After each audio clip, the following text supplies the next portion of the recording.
الواحد زعلان قوي على بيراميدز عشان نادي مصري كان بيمثلنا وكل حاجة، بس هو كان بيلعب فرقة أتقل منه بكتير.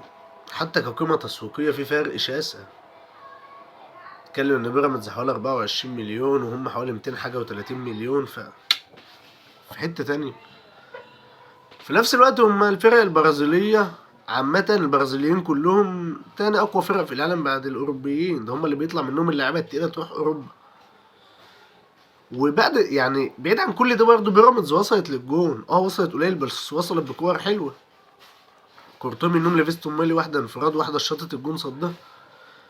فبيراميدز عملت اللي عليها، ودي أقصى حاجة كفرق مصرية كأهلي أو بيراميدز وصلوا لها، اللي هي نص النهائي.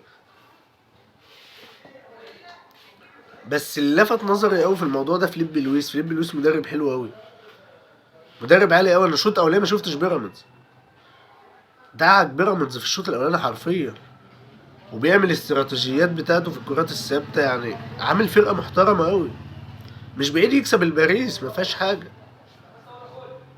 احنا دلوقتي هنتفرج على ماتش الباريس وفلامينجو، يبقى ماتش تقيل.